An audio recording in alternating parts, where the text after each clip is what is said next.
সারা দেশের মতো 2025-2026 অর্থ বছরের দেশব্যাপী নদী-নালা, খাল ও জলাধার খনন এবং পুনঃখনন কর্মসূচির আওতায় ময়মনসিংহের মুক্তাগাছা উপজেলার সিংড়ার খাল পুনঃখনন প্রকল্পের ভিত্তিপ্রস্তর স্থাপন ও উদ্বোধন করা হয়েছে। তথ্য ও সম্প্রচার মন্ত্রণালয়ের প্রতিমন্ত্রী ইয়াসের খান চৌধুরী এমপি বেলা 12টায় প্রকল্পের উদ্বোধন করেন। এ সময় তিনি বৃক্ষরোপণ করেন এবং সিংড়ার খালে মাছের পোনা অবমুক্ত করেন।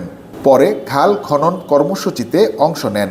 লাঙ্গুলিয়া কাজলকোঠা বিল থেকে বাদেকল মোহনা পর্যন্ত প্রায় 5.8 কিলোমিটার দীর্ঘ এ খাল পুনঃখনন করা হবে।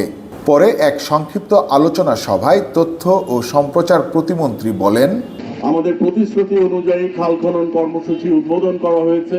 সারা বাংলাদেশে এই খাল খনন কর্মসূচির পাইলট প্রকল্প আজকে মাননীয় প্রধানমন্ত্রী তারেক রহমান সাহেবের নেতৃত্বে সারা বাংলাদেশের বিভিন্ন উপজেলায় সেটা শুরু করা হচ্ছে। আমাদের প্রধানমন্ত্রী বলেছিলেন যে আমাদের ভোট দিয়েছি, যে ভোটের যে দাগটা আমাদের আঙ্গুলের মধ্যে আছে সেই দাগ শুকানোর আগেই প্রকল্পগুলো বাস্তবায়নের আওতায় আনা হবে এবং সেটাই বাস্তবায়ন করার মাধ্যমে প্রমাণিত হয়েছে যে বাংলাদেশ জাতীয়তাবাদী দল বিএনপি উন্নয়নের রাজনীতিতে বিশ্বাস করে এবং প্রতিশ্রুতি যা করে তা বাস্তবায়ন করে। দীর্ঘদিন পর খাল পুনঃখনন হওয়ায় উচ্ছ্বাস প্রকাশ করেছেন স্থানীয় কৃষক ও এলাকাবাসী। ময়মনসিংহবাসীর অনেক উপকার হবে এবং কৃষকদের উপকার হবে যে খালে যদি পানি থাকে তাহলে সেচ কাজের ব্যবহার করতে পারবে। যদি খালগুলা পুনঃখনন করা হয় এবং এতে পানির প্রবাহ বিদ্যমান থাকে, এখান থেকে কৃষকরা সেচ দিয়ে সহজে উপকৃত হবে এবং তেলের সাশ্রয় হবে, বিদ্যুতের সাশ্রয় হবে। এদিকে ময়মনসিংহের গৌরীপুর উপজেলাতেও খাল পুনঃখনন কাজের উদ্বোধন করা হয়েছে। প্রকল্পের আওতায় সিদ্ধা ইউনিয়নের 3 ও 7 নম্বর ওয়ার্ডে বলার বিল খাল পুনঃখনন করা হবে।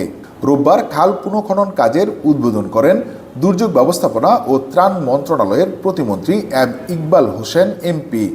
প্রকল্পের আওতায় প্রায় 5 কিলোমিটার খাল পুনঃখনন করা হবে। এসব অনুষ্ঠানে উপস্থিত ছিলেন ময়মনসিংহের জেলা প্রশাসক মোহাম্মদ সাইফুর রহমান সহ স্থানীয় প্রশাসনের কর্মকর্তারা।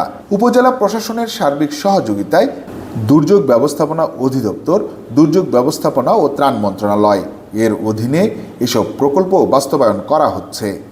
হুসাইন শাহিদ, বাংলাদেশ বেতার, ময়মনসিংহ।